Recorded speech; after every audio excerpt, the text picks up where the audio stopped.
ગોવર્ધનના ચરણોમાં પ્રણામ કરી આગળની કથા આપણે ધપાવીએ.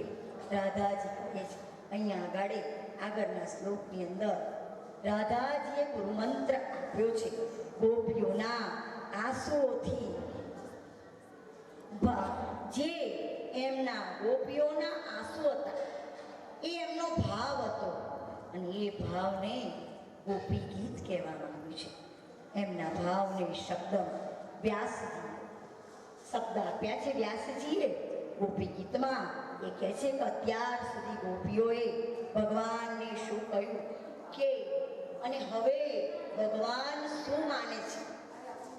અત્યાર સુધી ભગવાન શું કહેતા હતા અને હવે ગોપીઓને શું માને છે.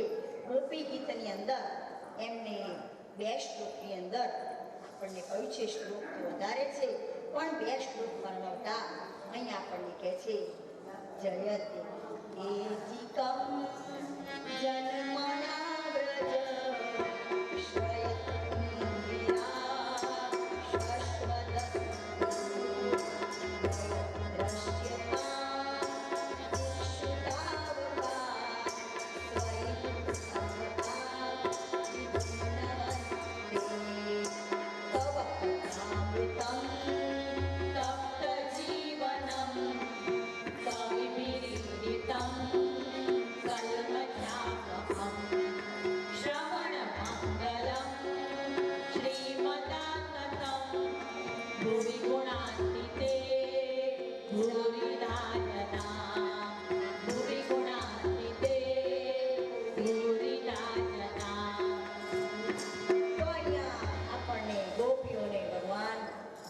ભગવાનને કહે છે હવે તમે ચાહે હશો કે નહીં હો, હવે અમને કોઈ ફેર પડવાનો નથી, કારણ કે અમારા હાથમાં હવે એવું એક શસ્ત્ર આવી ગયું છે કે જેનાથી અમે જીવી લઈશું. તમે હશો કે નહીં હો તો પણ અમે જીવી લઈશું. તમારી કથા એ અમને તૃપ્ત કરશે, એના શ્રવણથી અમે અમારું જીવન જીવી લઈશું. બહુ સુંદર કહે છે ગોપી ગીતની અંદર. ગોપીઓ શું કહે છે? ગોપીઓ કહે શ્યામ અમે જાણીએ છીએ કે આ વન જીવનની શોભા માત્ર વહેતી નદી ઝાડપાન નથી, ગાયો નથી, પણ તમે છો આપણા જીવનની શોભા. આ બધો જે પાઠ છે ને એ બધું માત્ર અને માત્ર ભગવાન છે, એના સિવાય કોઈ નથી. ભગવાન મારા જીવનની શોભા તમે છો, બધું જ છે પણ તમે નહીં હોવ મારા જીવનની કોઈ શોભા નથી. ગોપી ગીતની અંદર આ રીતનું વર્ણન કરે છે. બ્રજની શોભા કૃષ્ણ છે, અમે ભલે અભણ ગોપીઓ છીએ પણ મહાલક્ષ્મી પણ સાંભળજો અમારા ભાગ્યની બરાબરી કરી શકે તેમ નથી. કેમ? મહાલક્ષ્મી પણ ગોપીઓના ભાગ્યની બરાબરી કેમ ન કરી શકે? અભણ ગોપીઓ કાં અને મારા ભગવાનની મહાલક્ષ્મી જોડે રહેવા વાળી એ કોણ ગોપીઓની બરાબરી ના કરે? કેમ ના કરી શકે? તો અહીંયા કહે છે કે તમને ખબર નથી, મહાલક્ષ્મીને તો ભગવાન જેવા છે તેવા જોવા પડે છે. બાજુમાં ઊભા છે બરાબર, એટલે જેવા છે એવા રોજ જોયા કરે મહાલક્ષ્મી બરાબર. એમની જોડે ને જોડે ઉભેલા હોય એટલે ભગવાન જેવા છે એવા જોયા કરે. પણ અમે તો ભગવાનને ઈચ્છીએ તેવા બનાવી શકીએ છીએ, ભગવાનને અમે ઈચ્છીએ તેવા બનાવી શકીએ છીએ. તો મહાલક્ષ્મી મોટા પછી ગોપીઓ મોટી એ આપણે આપણા મનથી નક્કી કરવાનું કે કોણ મોટું છે. તો મહાલક્ષ્મી બનવું જોઈએ કે ગોપીઓ બનવું જોઈએ? આપણે તો નિરંતર ગોપીઓ બનીને રહેવું. આપણા ભગવાનને જ્યાં જેવું બનાવવો હોય એવું આપણે બનાવી શકીએ. એને નાચ પણ નચાવી શકીએ. એ આપણને નચાવે તો કેમ આપણે એને ના નચાવીએ? આપણો બની જાય પછી તો આપણે જે કરવું હોય કરી શકીએ. મહાલક્ષ્મી એ નથી કરી શકતા, પણ ગોપીઓને ભગવાને અધિકાર આપ્યો કે તમે મને જેવો ધારો એવો બનાવી શકો. કોઈ દિવસ શ્રીજીના સ્વરૂપમાં લાલાને બનાવવામાં આવે, કોઈ દિવસ લાલાના શણગાર એવા હોય કે નાનો લાલો હોય, કોઈ દિવસ લાલો મોટો મહારાજા દેખાય. ગોપીઓના અંદર હૃદયમાં જે ભાવના થાય લાલાના સાજ સજાવે અને લાલો એવો દેખાય. ભગવાનને ગોપીઓ જેવું બનાવે. એટલા માટે કહે છે કે એક અભણ ગોપીઓ એને મારા કૃષ્ણને નચાવ્યું. ગોપીઓ અભણ ગોપીઓએ કૃષ્ણને નચાવ્યું. અને તે અમને પૂતનાથી, અગાસુરથી, ઘણા રાક્ષસોથી બચાવ્યા. તેથી અમે કોઈ શરત વગર અમે તમારાથી આવ્યા. અમે તમારી જોડે કોઈ શરત નથી કરી. ભગવાન તમે અમને આપો તો અમે તમારા થઈએ, પણ અમે કોઈ શરત વગર.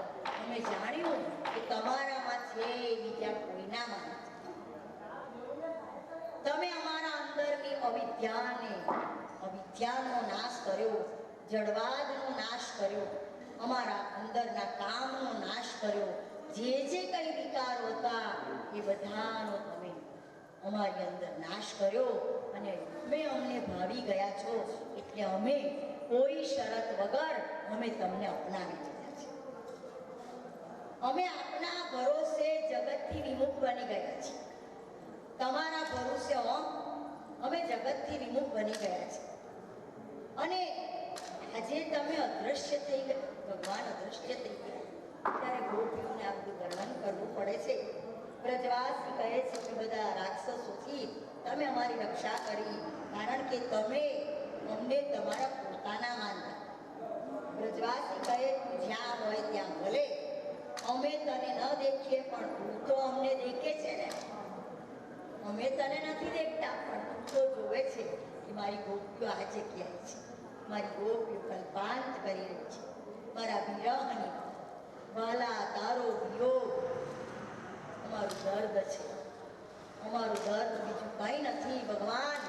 માથું દુખે દર્દ નથી, શરીર દુખે દર્દ નથી, કોઈ પકવાન ન મળે દર્દ નથી. ભગવાન તારો વિરહ એ અમને વારંવાર રડાવે છે. તારો વિરહ એ જ અમારા માટે તો દર્દ છે. અહીંયા બ્રજવાસી કહે કે અમને મારી ના શકે, કારણ કે તારી લીલાઓનું અમૃત તો અમને મારી શકે એવો તો છે જ નહીં. કારણ કે તારી બધી લીલાઓનું અમૃત અમે પીધું છે. બોલો. અને એટલા માટે તમે ને મેં પણ અમૃત પીધું છે. એટલે આપણને ભગવાન મારી શકવાનો નથી. જે દિવસે આને આત્માને બદલાવવું હશે તો બદલાશે, પણ તે છતાંય દેહ બદલવાથી આપણો આત્મા મરવાનો નથી. કારણ કે આપણને ખબર પડી ગઈ કે આપણે એની લીલાનું અમૃત પીધું છે અને વારંવાર પીવડાયા કરશે. આપણને એવી શ્રદ્ધા છે. તો અમારા હૃદયમાં તારું અમૃત છે અને એ અમને જીવતું રાખશે. કયું અમૃત? કથામૃત. તારું કથામૃત છે એ અમને જીવતું રાખશે. ભગવાન આ જ ઈચ્છતા હતા કે કહ્યું કે હું મારી લીલા કરવાને આગળ જઈશ. ગોપીઓ હવે મારા વિરહમાં જીવી શકશે. ભગવાનને ખબર પડી કે હવે મારી ગોપીઓ નહીં રડે, કારણ કે એમને કથામૃત મળી ગયું છે અને એ મારા વિરહમાં પણ જીવી શકશે. એટલે આ બધી લીલા ભગવાને કરી. અને ત્યારે ભગવાન અધવચ્ચેથી જ્યારે જતા રહ્યા, ભગવાન કહે છે હવે ગોપીઓને પાકી બનેલી જોઈ અને ભગવાન પાછા આવ્યા છે અને કહે છે ચલો. પેલા બધા આવ્યા કે નહીં તૈયાર થઈને? બાપરે એટલી વાત. એ બધાને બોલાવો, રાસ રમવાનું સૌ છોકરીઓને બોલાવો. બધી અડધી રાત્રે ભગવાન પ્રગટ થયા છે અને કહે છે કે ચાલો હવે આપણે રાસ રમીએ. અને હવે ભગવાન મહારાસ રમવા માટે તૈયાર થયા છે. બધાને બોલાવ્યા. 2 કલાક તમારું પ્રવચન ચાલ્યું. ગોપીઓ કહે છે તમે તમારો ધર્મ નિભાવો વગેરે માંડ કરી ગોપીઓને ઉપદેશ આપ્યો. તમારા ઘેર જતા રહો, તમારો ધર્મ નિભાવો, તમારા પતિદેવને સાચવો, તમારા બાળકોને સાચવો. પણ ગોપીઓએ કીધું અમારું ઘર એ તો કંઈ 4 દિવાલોથી બનેલું અમારું ઘર હોય. અમારું ઘર તો તમારા ત્યાં છે. તમે ઉપદેશ આપ્યો પણ તોય પાછા ભગવાન આવ્યા છે. હવે સમજાય છે તો ભગવાને વચન આપ્યું. આ જગત ગુરુનું વચન છે કે કૃષ્ણ એ જગત ગુરુ છે.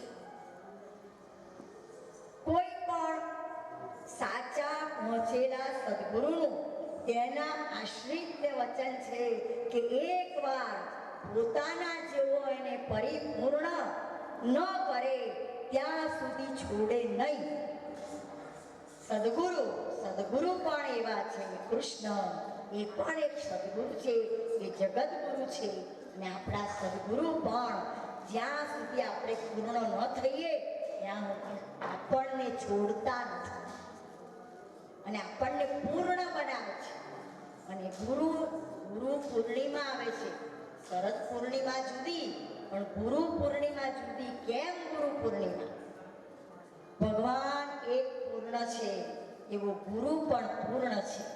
ગુરુ પૂર્ણિમા એટલે એનું નામ આપવામાં આવ્યું છે. આપણા સદગુરુ એ પૂર્ણ છે અને એટલા માટે ગુરુ પૂર્ણિમા આવે છે. દર વર્ષે આપણે ગુરુ પૂર્ણિમાનો ઉત્સવ ઉજવીએ છીએ, કારણ કે ગુરુ એ પૂર્ણ છે અને જે પૂર્ણ હોય એ બીજાને પૂર્ણ બનાવી શકે. જેમ કે ચંદ્ર પૂનમના દિવસે, પૂર્ણિમાના દિવસે આખો ગોળ બની જાય છે, પૂર્ણ બની જાય છે. એમ આપણો ગુરુ એ પૂર્ણ હોય તો આપણને પણ પૂર્ણ બનાવે છે. માટે આપણું આયુષ્ય પૂરું થાય તે પહેલા કોઈ પૂર્ણનો આશ્રય કરી લેવો જોઈએ. કોઈ પૂર્ણનો આશ્રય કરી લેવો જોઈએ. આપણા જીવનમાં તો કાયમ ગુરુ પૂર્ણિમા રહે. કોઈ એવા ગુરુનો આશ્રય કરી લઈએ તો દર વર્ષે ગુરુ પૂર્ણિમા ભલે આવે પણ આપણા ત્યાં રોજ ગુરુ પૂર્ણિમા રહે. આપણે ગુરુ પૂર્ણિમા આપણી સાથે રહે. ભગવાન ફરી બ્રજવાસીઓને અપનાવે છે અને આ સંસાર પણ એક શુદ્ધ પાણીના ઘડા જેવું છે. શુદ્ધ પાણીના 50 ઘડાને તમે સૂર્યની સામે રાખો ને, સૂર્ય ગમે એટલા યોજન દૂર હોય પણ સૂર્યના ઘડામાં યોજનો દૂર હોવા છતાં, સૂર્ય યોજનો દૂર હોવા છતાં સૂર્ય ઘડામાં દેખાય છે. કેમ?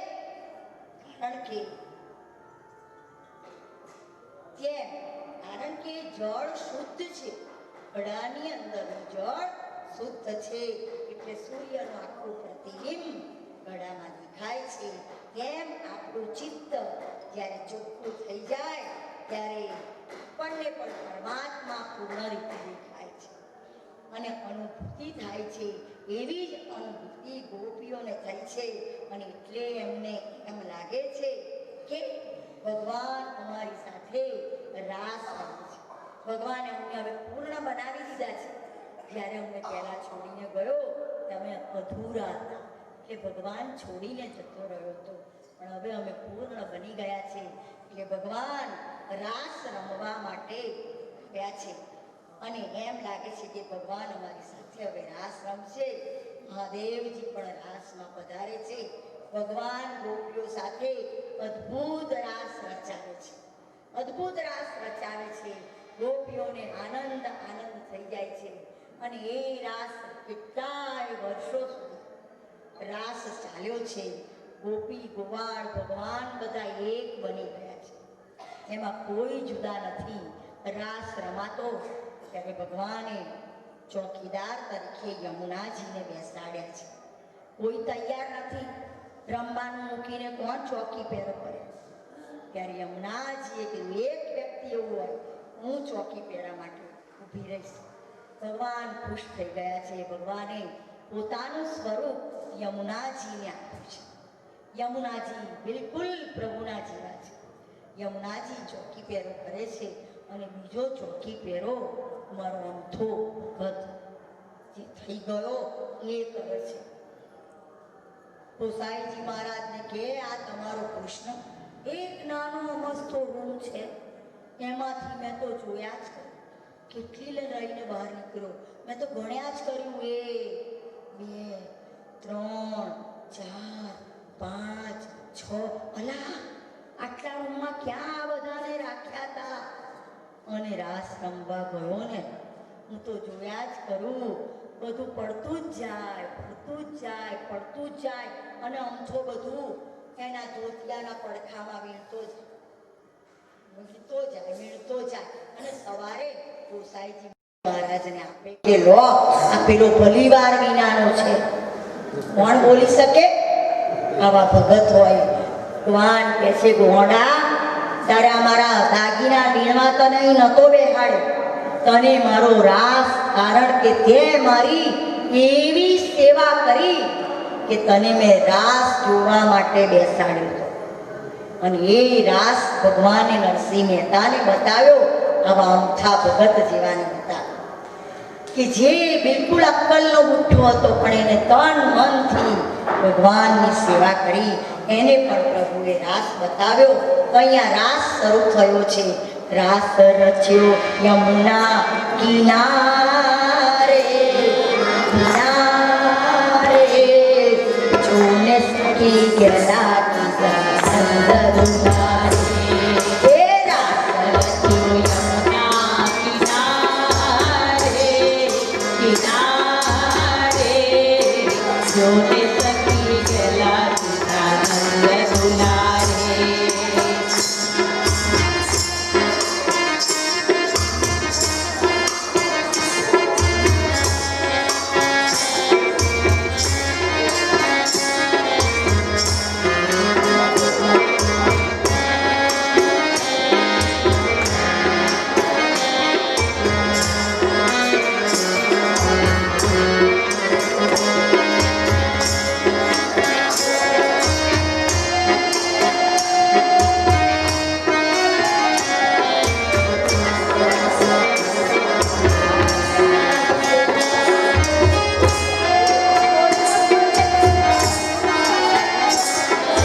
રમીએ તો કંઈ થાય?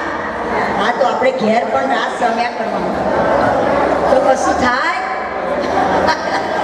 મટી જાય પગનો દુખાવો.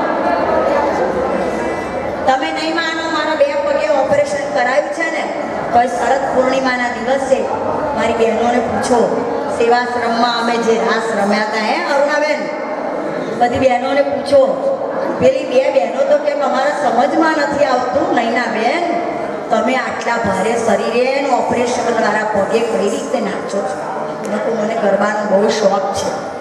ભગવાને ભલે ને 2 પગે થીગડા માર્યા છે પણ તોય નથી નાચવા દે છે, એટલી એની કૃપા છે. એવું સુંદર, એવું રૂમ ઝૂમ શરીરના એક અંગ એવા હાલે ને ચાલે અને એટલો આનંદ આવે અંદરથી. એક જાતનો આનંદ છે. કેમ આનંદ છે તમને ને મને? ભગવાન પધાર્યા છે. જો ભગવાન ન આવ્યા હોત તો આવો આનંદ ન આવે. પણ આની ઉપરથી તમે બધા નક્કી કરજો કે અહીંયાથી જે હૃદયની અંદર આપણા ગોકુળ હૃદયમાં જે કૃષ્ણની જન્મ થયો છે, પ્રાગટ્ય થયું છે, એને ફરી જવા દેવાની તક આપશો નહીં. એને અંદર જ રહેવા દેજો. બહુ આનંદ તમને ઘેર ગયા પછી પણ આવશે. અહીંનો રાસ જોઈ અને બધા જ આનંદિત થઈ ગયા છે. ગોપીઓ અને ગોવાળ અને મારો કૃષ્ણ બધા એક થઈ ગયા છે. મારા શિવજી વિચાર કરે છે કે વાહ, પાર્વતીને મનાવે છે દેવી. ગમે તેમ થાય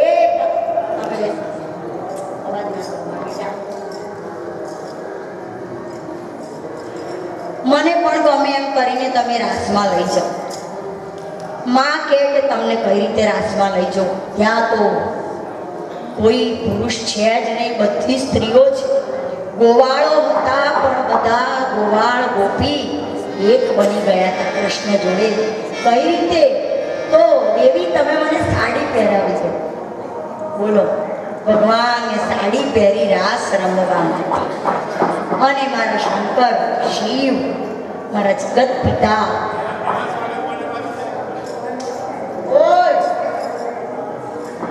જગત પિતા રાસ રમવા માટે આવ્યા છે. કે એન્ટ્રી ના મળે, લેડીઝને જ એન્ટ્રી છે. અને જ્યાં આવ્યા છે, કૃષ્ણને ખબર પડી ગઈ છે કે મારા શિવજી આવ્યા છે રાસ રમવા. અને શિવજી આવ્યા, શિવજીના મનમાં થયું ને રાસની અંદર જોડાઈ ગયા છે. એક બાર બોલે ભંડારી મન કર વ્રજ કી નારી ગોકુળ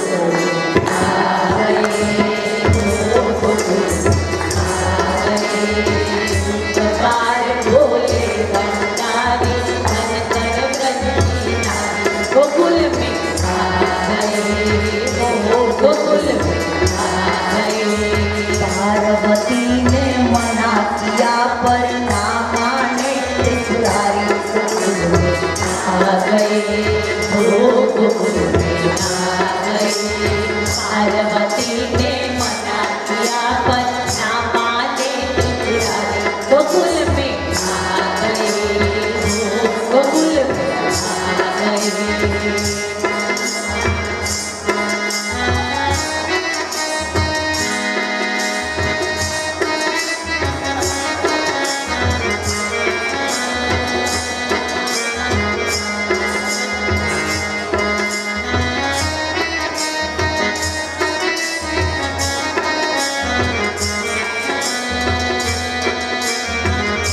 मोरे बोले बाबा कैसे ले जाऊं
को हे के गजरा बात की साड़ी चाल चले मतवाल गोकुल में ओ गोकुल में एक हार बोले भंडारी मन कर ब्रज की नारी गोकुल में आ गई गोकुल में आ गई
भोले भंडारी